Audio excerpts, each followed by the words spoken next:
Sanderson Beck is the only peace candidate running for president in 2020. He is an author of 36 books on ethics and history.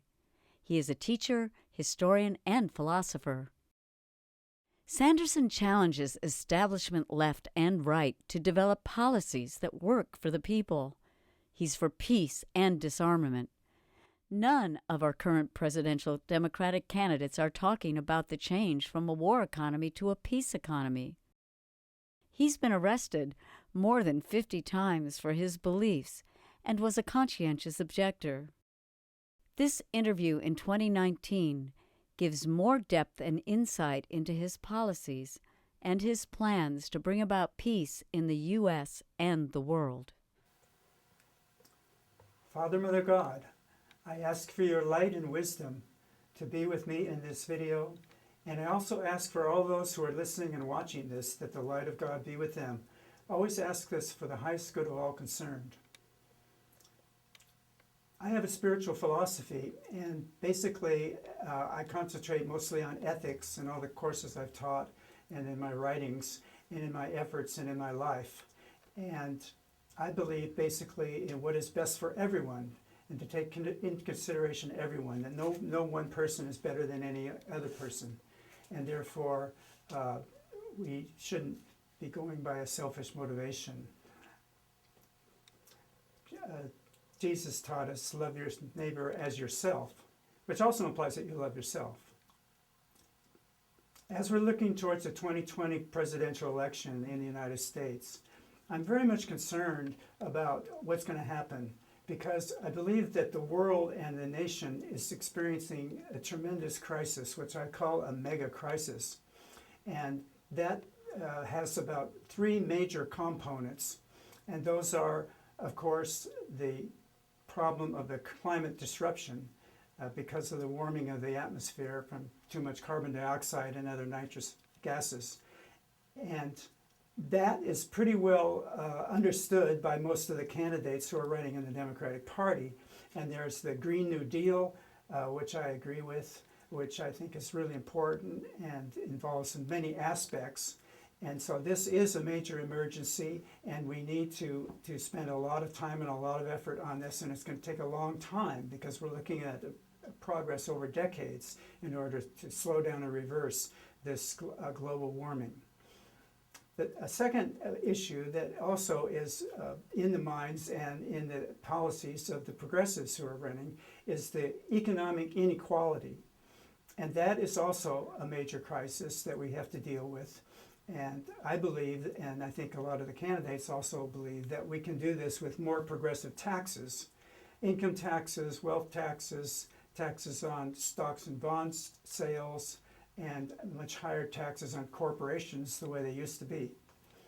So, and then also, of course, there's the issue of healthcare in the United States, which is a particular problem here because we have a very antiquated system in this country compared to most modern countries, which have a better healthcare system, which really provides healthcare as a human right. And I think most of the candidates are also on board with that issue. But the third one, a major issue that I'm concerned about, that I don't think is getting near enough attention, and is my primary concern in my life. I've spent 50 years working for world peace, and I'm concerned very much about the wars that the United States has been involved in throughout its history, and in particular since World War II. The United States has been involved in one war after another and has, in a way, killed more people than probably any other country, killed millions of people.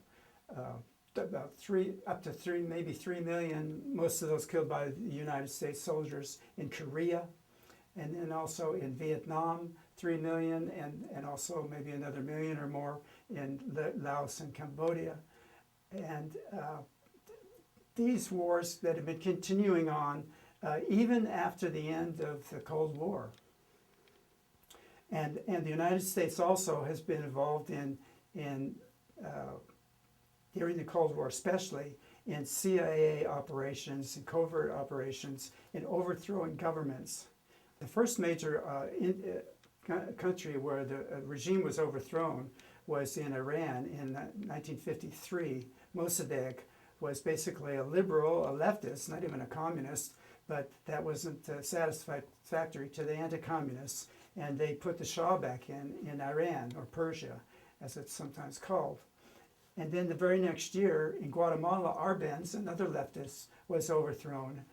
And the United States also was involved in changing the governments through this CIA type of covert actions in Indonesia in 1965, and of course Chile in 1973, and there are countless others.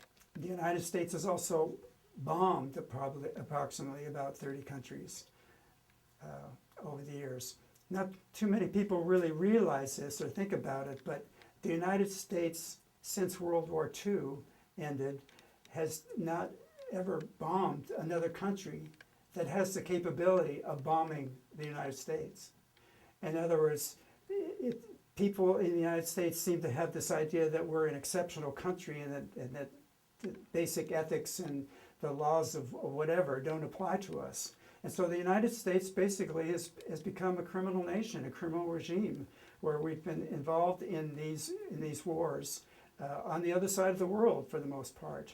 And also in the Western Hemisphere in the 1980s, there was a lot of interference in Central America during the Reagan administration. So if you look at these from an ethical point of view, in my mind, war is hell, as Sherman said. And in war, everybody loses, basically. It's an insane type of a situation where people are trying to kill each other. And I believe very deeply that we need to stop killing people. I became a conscientious objector during the Vietnam War because I was not willing to go there and kill people, or even give up my freedom to a military organization where I would have to follow their orders. I felt that I would be freer in jail than I would be in the military. So what has happened in the Cold War, of course, was the development of nuclear weapons, which the United States was the first country to get the nuclear weapons in 1945, and the Soviet Union developed them in 1949. And then they developed hydrogen weapons in 1952 and 1953. To me, I think the hydrogen bomb is practically the worst thing one can imagine in the physical world. I don't usually like to talk about evil because I think evil is only a relative term. I believe that God is good and everything in a way in the universe is good, but in the world of positive and negative physical world, you have light and dark, and you have some things are better than others. And so if we talk about evil in the physical world, it seems to me that a thermonuclear weapon, a hydrogen bomb, is about the most evil thing that I can imagine. A 250 megaton hydrogen bomb exploded in the air over a large city of 30 million people. That bomb could kill up to all of those 30 million people. And that's just from the original blast and explosion, because then many more people in that area might die of radiation over the years afterwards. And of course it would pollute that part of the planet for centuries perhaps. And when we think that even now that the United States and Russia have about 15,000 nuclear weapons between them, and many of these are hydrogen bombs, and this is 20 years after the end of the Cold War, in which really we do not need to have this kind of animosity that pervaded the anti-communists in that era, which started all the way back with the Russian Revolution in 1917, and in 1918 the United States and other countries actually invaded Russia to try to squelch that communist revolution. And so these things have been going on for a long time, and I believe that we need to stop this war making, stop killing people, and work towards disarmament. And the first stage, the most important in my view, is nuclear weapons. I read Daniel Ellsberg's book, The Doomsday Machine, which talks about what could happen if there was a full exchange in a war between Russia and the United States, in which there would be likely a nuclear winter. And so instead of having the warm and climate change, we would have a really cold climate because there would be no sunlight getting to the earth, and the plants would die without the sunlight, and then there would be no food for all the animals, and basically it would be wiping out possibly the whole planet. This is, to me, insanity that we have this kind of a situation. Daniel Ellsberg wrote about his experiences in that book, working for RAND and for the Pentagon. And in the 1950s, he was sent out to try to figure out whether some of these commanders in different parts of the world might launch a nuclear weapon on their own without getting the order from the president in certain situations. And a lot of times it was very questionable whether they would or not. But the thing that really horrified him, and what makes this book so scary, under the Eisenhower administration in the 1950s, was that they had one basic plan for launching an attack in response to an attack from either the Soviet Union or from China. And so they had targets all worked out for both of those large countries. And even if it only came from one of the country or the other. And so this, is, to me, is just unbelievable. And the reason that Eisenhower, according to Ellsberg, didn't want to have separate plans is that it would be too expensive. So, you know, to me, this is really a kind of an insanity. And I believe that these nuclear weapons are the most obsolete and useless weapons ever invented, because only a crazy person would use them. Especially in the situation of the world is in now, where you have Russia's turned into a kind of a capitalistic country, and even China is using a lot of capitalistic experiments. And this was used to be the justification for the American capitalists and the Western European capitalists, that we've got to stop these horrible communists that are going to try to take over our society, you know, which of course is absurd. It's not going to happen anymore. What is interesting to me, though, is what's happening in Europe and in a lot of the progressive countries is we're working towards a synthesis between socialism and capitalism. So a lot of these countries have a mixed economy in which you have a market system for buying and selling things, but when it comes to something that's of social importance to everybody, like healthcare, which should be a human right, it's usually more efficient to let the government run that kind of a program and provide it for everyone. The United States spends almost twice as much as most of the advanced countries for healthcare, and we end up getting worse results. The life expectancy is going down. There's a lot of uninsured and underinsured people. But the reason for that is because the United States is basically the only advanced country that allows profit making in the healthcare business. It becomes a business instead of a service, a human service, which everyone needs as a basic thing for life to survive and be healthy.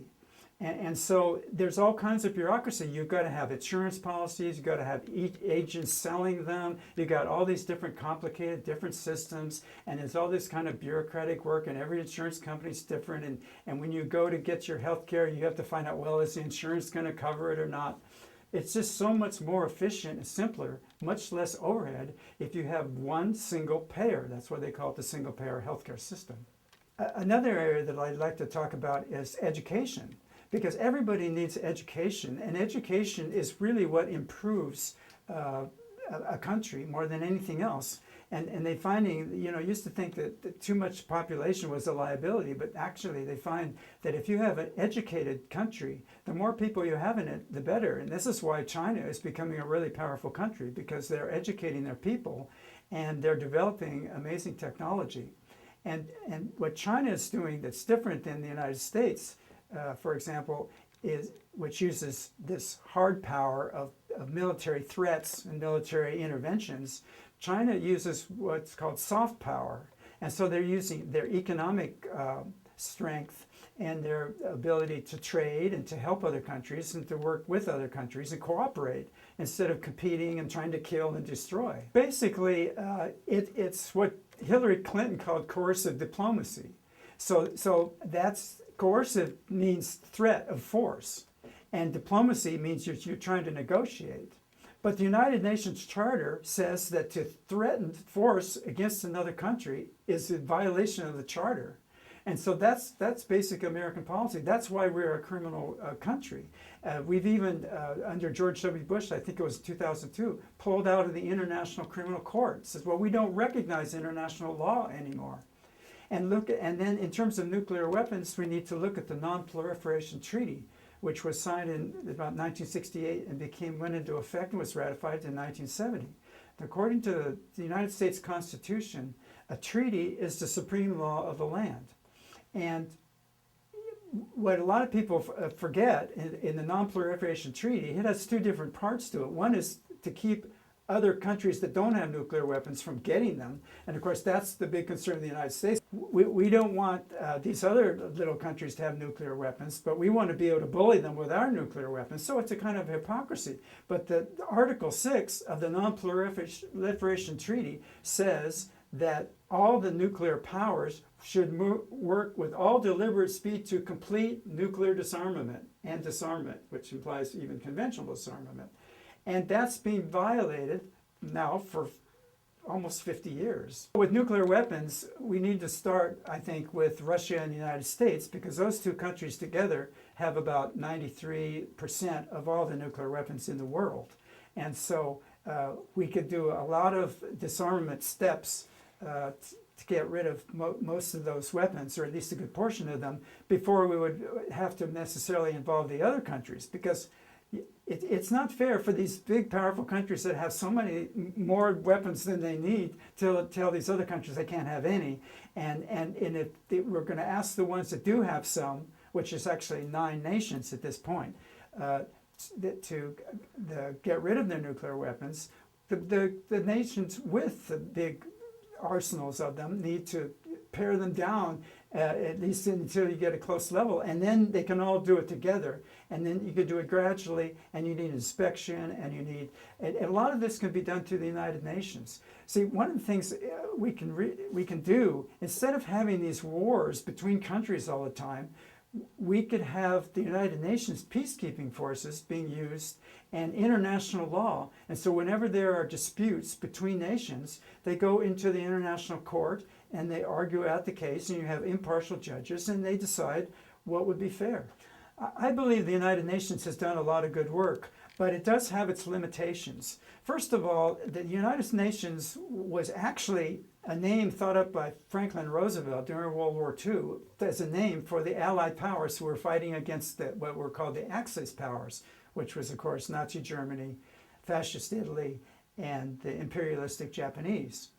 And so the Western Alliance was basically British, the French, the Soviet Union, the United States, and then China, which of course was occupied most of the time by Japan, but eventually worked with the Allies against Japan.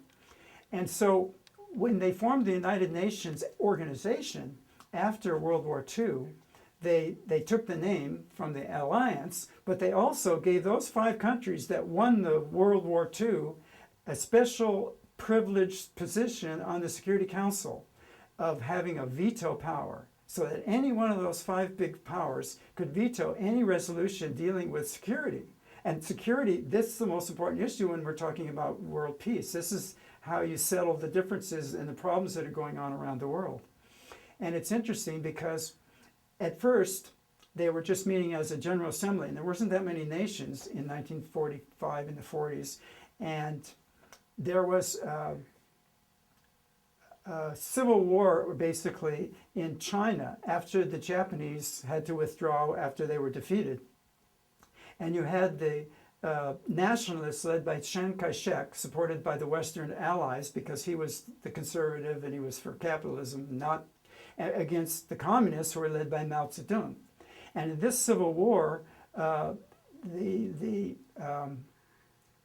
communists really did more to help the common people, and therefore they got more people on their side, and eventually they won the war, and the nationalists had to retreat to the little island of Taiwan, or Formosa. It became Taiwan.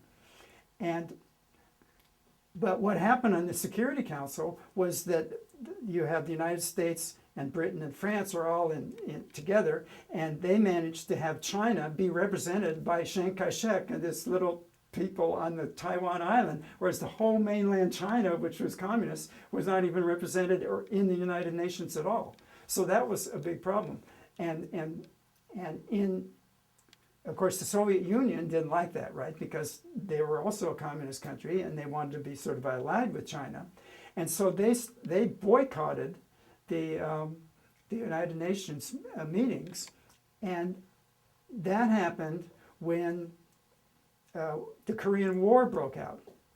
Now, what happened in Korea was that Japan had conquered Korea way back after they had defeated Russia, which surprised Western Europe in 1904. And the Japanese ruled Korea all that time, and they exploited them during World War II. They had a million or more comfort women for the Japanese soldiers from the Koreans. They used their women.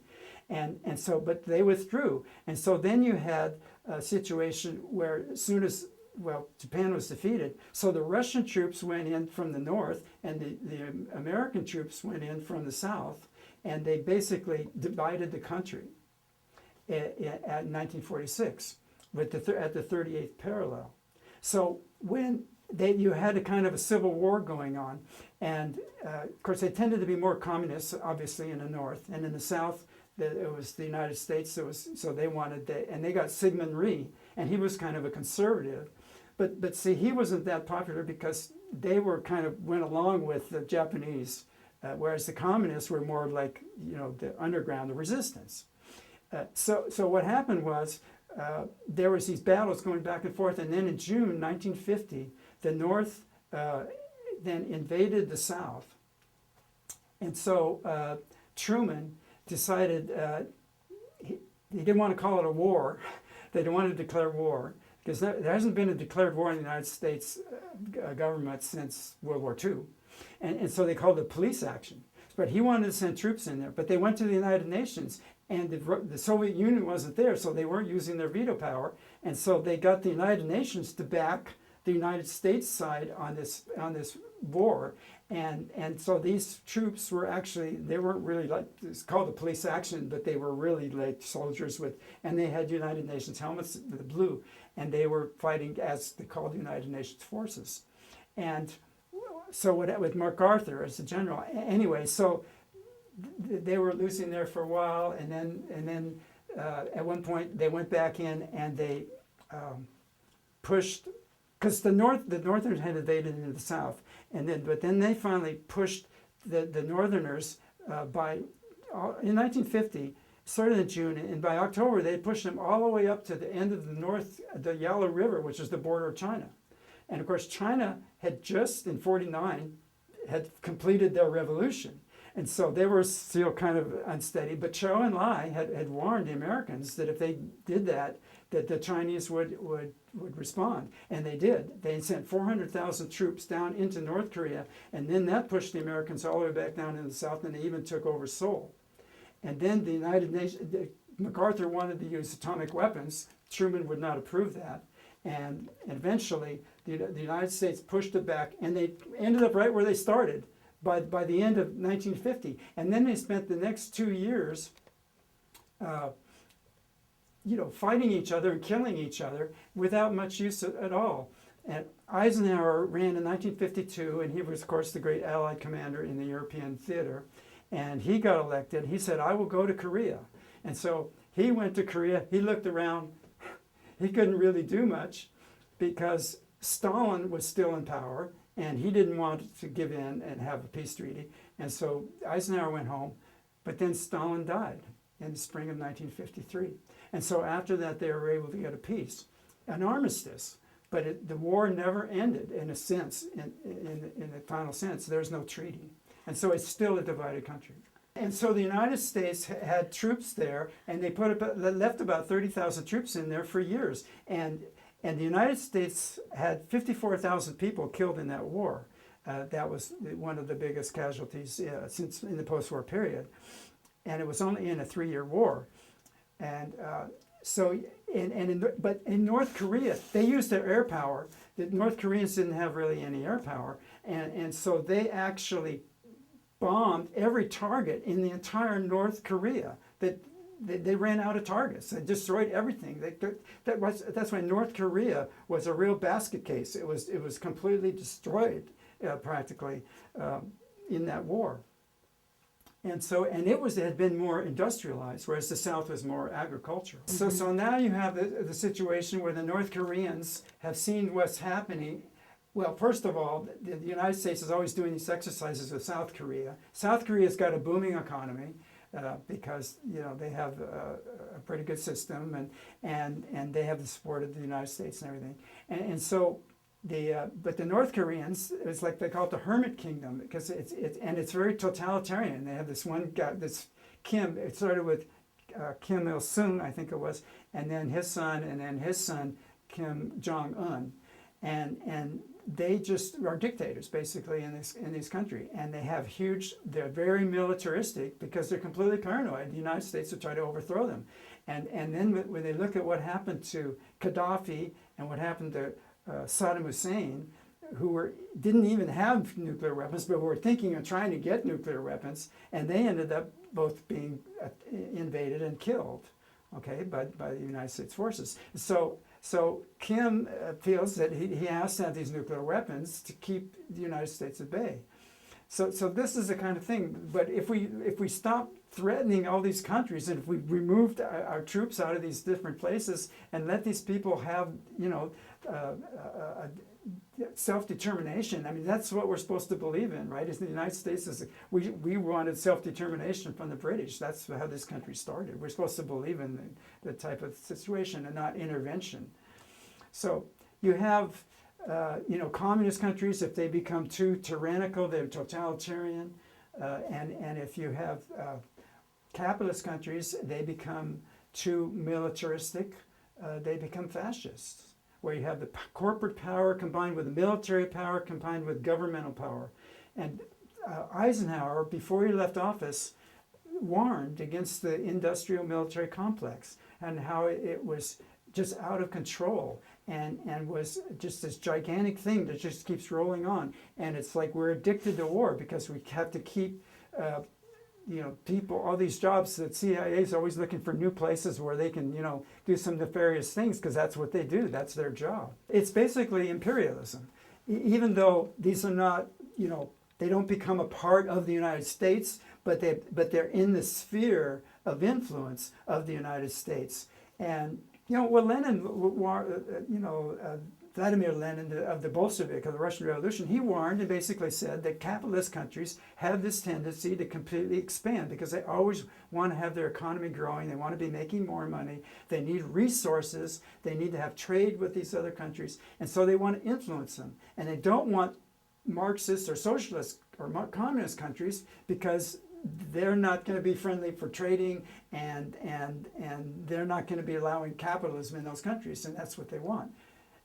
So basically the plan of the United States is not only to have military superiority, that's not good enough. They want military supremacy, total dominance of the whole world. And so we have all these different commands in the entire world.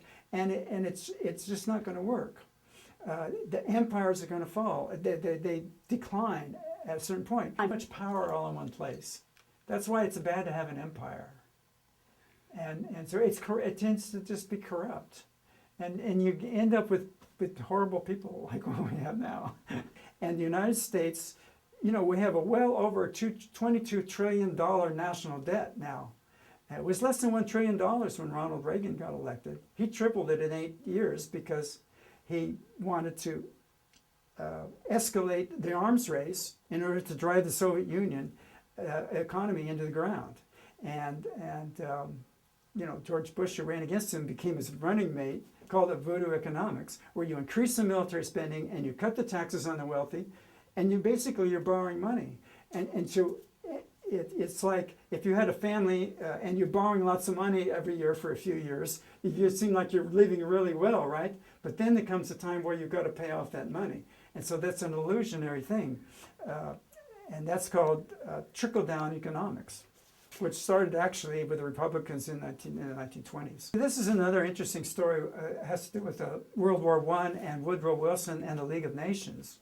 And that was his plan to really make a peace and have a peaceful organization that could prevent wars from happening and would help different things happening in the world for more health and better trade and commerce and so on. And so he favored the League of Nations, and it was accepted in the Versailles Treaty.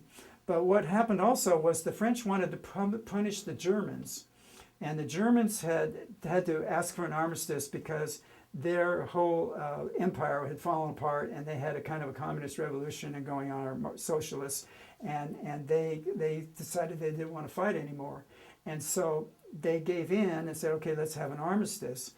But France wanted Alsace-Lorraine back, which the Germans had taken from them in a war in 1870-71, and so they basically wanted to punish the Germans, take back the territory, make them pay reparations, and this is what caused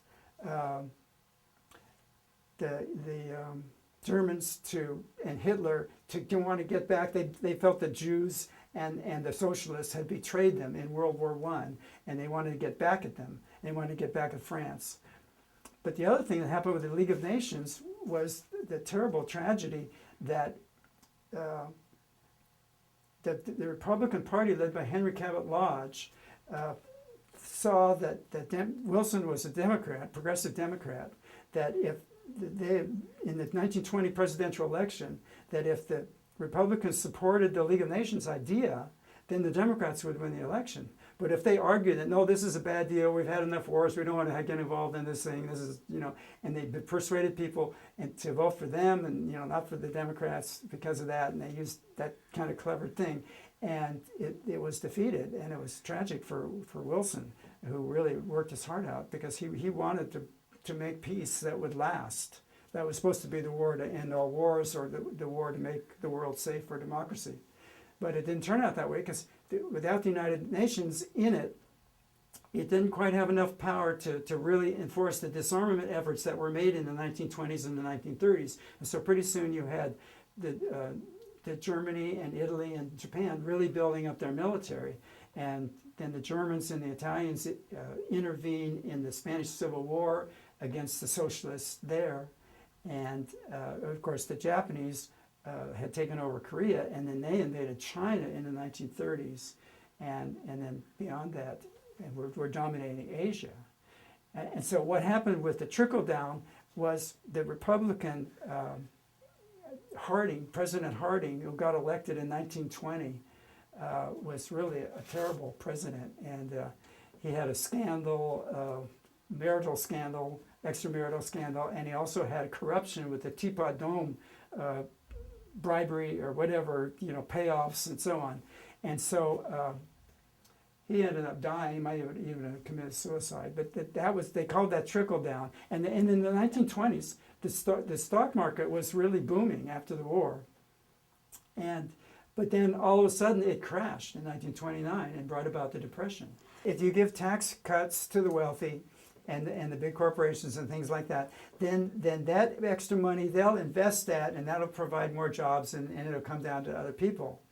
And of course, this has been used several times because it did for a while in the 1920s, right? The stock market really boomed, but then it crashed and we had this horrible depression because it wasn't really solidly based. The working class was still struggling, and so they were left out and really suffered in the Depression.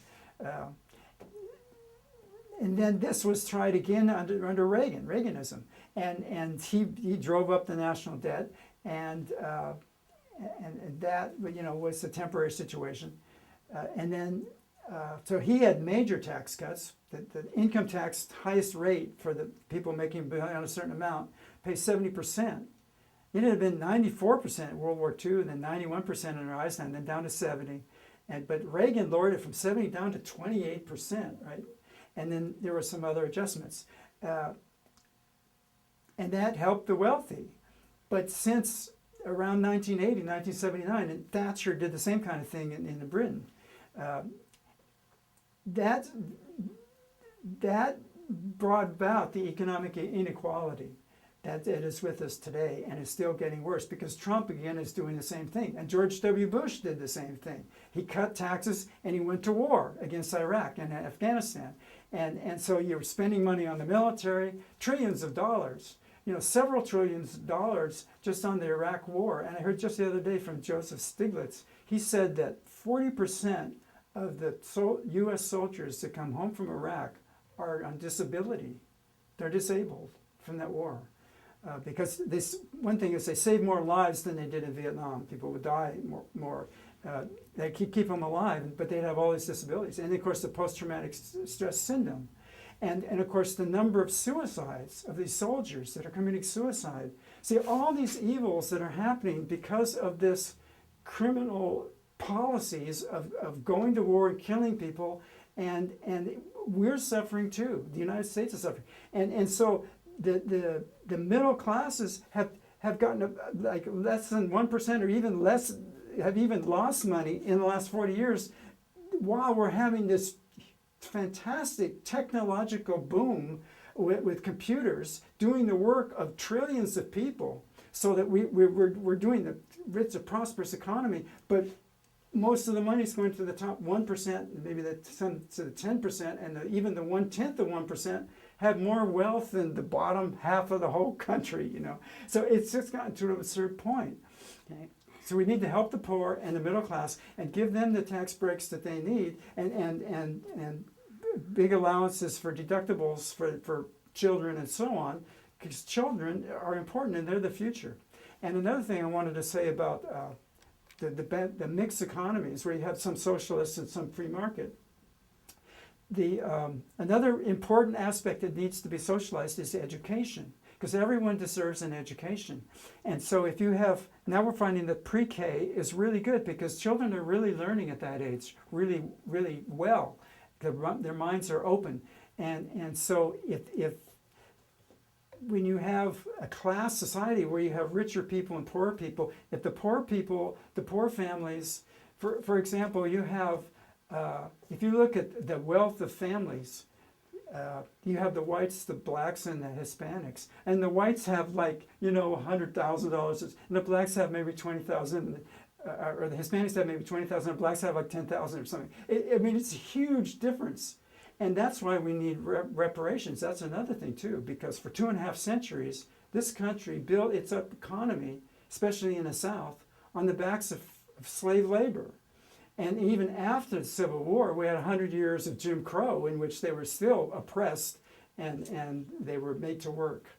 We can have the money to pay for these programs by cutting down the military expenses. That's we spend more than half your income tax goes for military spending. So if we stop having the wars and we get rid of the nuclear weapons and all these conventional weapons, and we don't have to be paying soldiers all over the world, and so that will save hundreds of billions of dollars, okay? But then also we want the progressive taxes, and so that's that's also needed for the Green New Deal, so you can hire people to deal with the climate. And education, in my mind, is the best investment you can make because you're helping the person become a better person, a more capable person, and educated people. And maybe one of the reasons why Trump won in the last election, he got a lot of votes from the uneducated. And those are the people that are really suffering now in the new economy because it's hard for them to find jobs. And so we need to be educating everybody.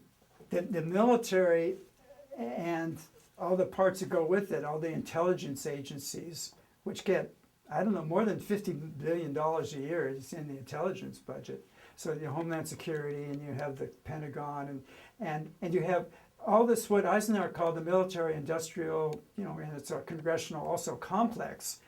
they want to have all this money to do all these nasty things, but they're not productive. Military spending is not doing any money any good. So we're much better off if we don't spend money on those things. We spend it on education. We spend it on improving the environment. We spend it on health care. We spend it on helping people have basic housing, everything they need. And you have a happy society, a peaceful society. You know, have people committing suicide. You know, there's more than 100 people die every day in this country from guns. That's another thing. We need to control guns. The United States had 58 times as many gun deaths in a year than 6 other European countries. In Japan, they have very strict regulations about guns. You can have a gun, but you have to have a license. It has to be registered. You have to take safety classes. You have to know how to use it. It has to be under lock and key so children don't get at it at home. It's very restricted. And of course, they don't have machine guns, semi-automatic rifles, you know, these things that are not used for pleasure shooting or hunting. So they have practically no deaths at all from guns. And yet, they have a lot of very violent video games. And that's, you know, they have very few gun deaths. Right. The Second Amendment talks about a well-regulated militia and therefore the right to bear arms. But of course, in those days, that was a musket or maybe a little pistol with 1 or maybe 2 bullets in it at a time.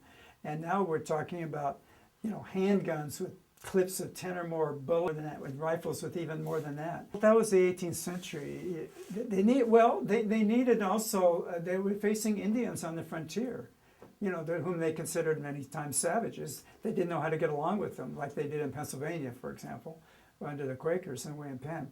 When the Constitution and the amendments were written in 1788 and 89, when it was being ratified, the first 10, it was a frontier society, and so there was threats near, and they wanted to have them for self-defense, basically. And so, you know, like I say, these weren't automatic weapons. You don't have mass shootings and things like that happening. There was an assault rifle ban, and it got put back in after the Republicans came back in. That was banned, I think, under Clinton, right? And so it's constitutional. You can regulate guns, and we can have the things that are needed. We don't have to totally ban them all completely. Although I think in the long run, that's probably a good idea somewhere down the road. Maybe you could have hunting reserves. I don't really like hunting myself, but obviously some people do. But it seems to me, the more people you have, you don't want just people running around shooting at things, because, you know, bullets can kill people by mistake. So, but if you had places where you could hunt, but you would have the guns would be there. You check them out or whatever. You'd rent them, and you go do your hunting or your target practice if people like to do that. That doesn't mean, and maybe some people want to have a gun in their home, okay, for an intruder. You don't need an assault rifle, you know. I mean, it's, you know, a small handgun with 6 bullets is probably, you know, fine for, you know, for an intruder, right?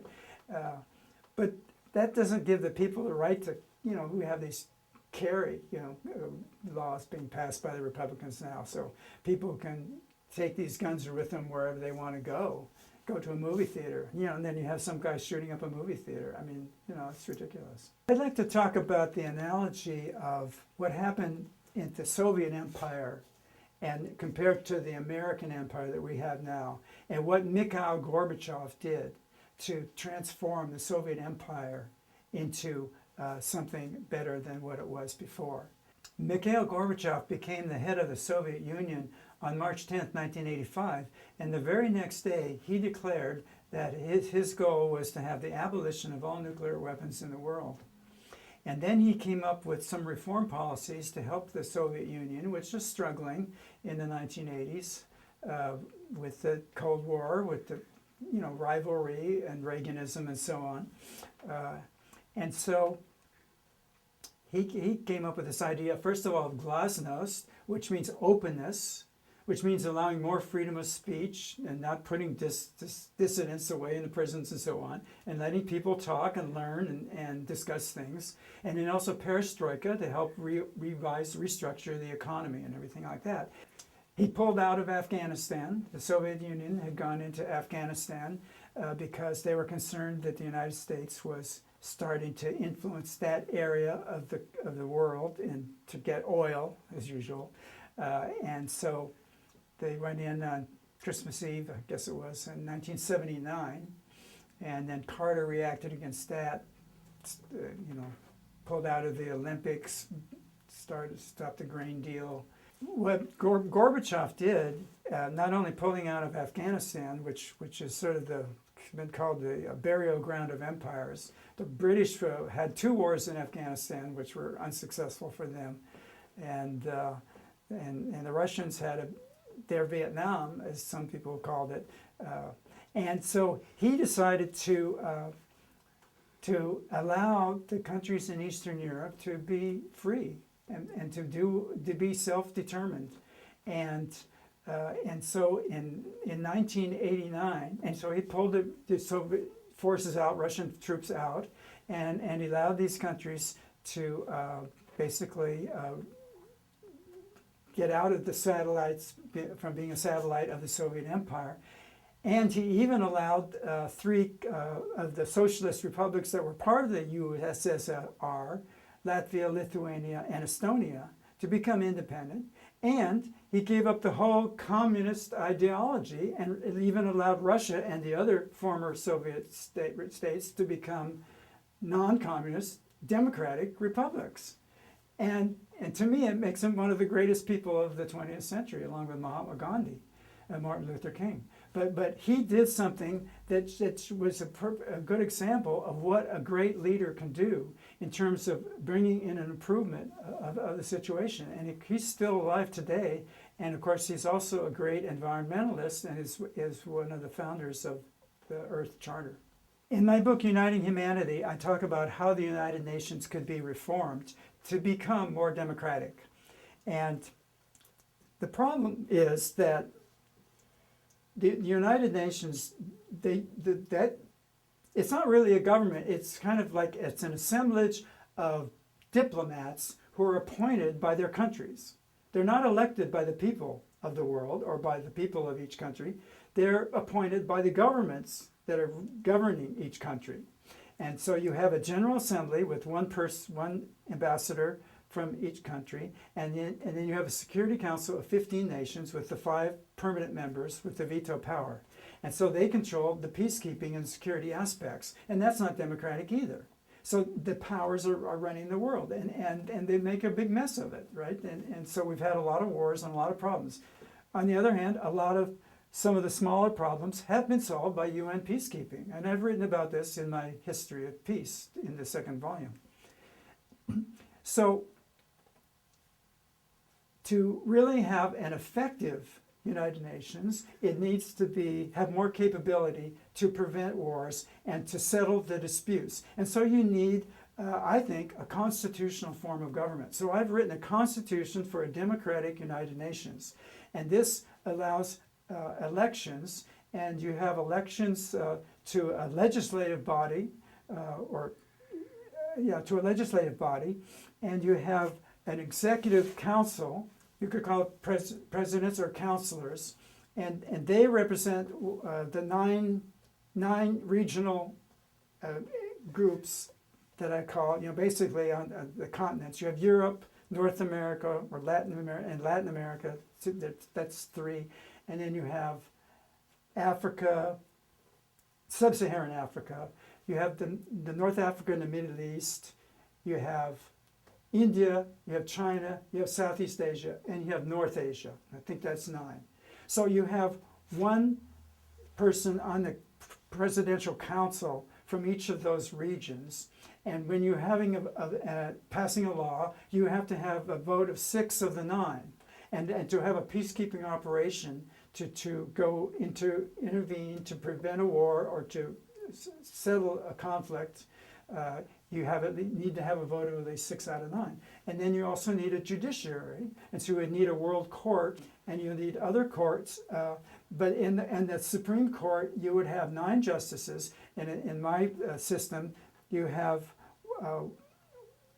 one appointed for 9-year terms, and then one is appointed each year, every 9 years. I mean, every year a different one is appointed. So every 9 years, you have a new set of judges, and so they don't get really old and antiquated, and you get a constant change. Every year you got a new one, and they could also represent the 9 groups. The 9 presidents and the World Council of Presidents would be elected by the 9 regions, the people in each of the 9 regions.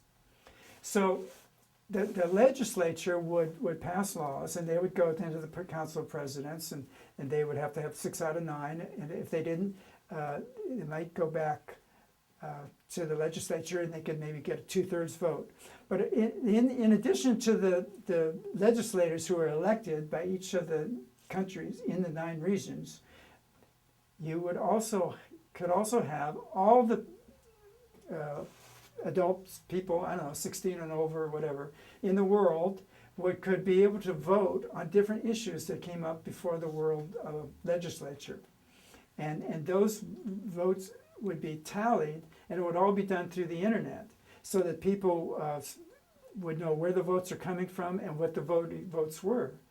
And so you would have actually a real democracy.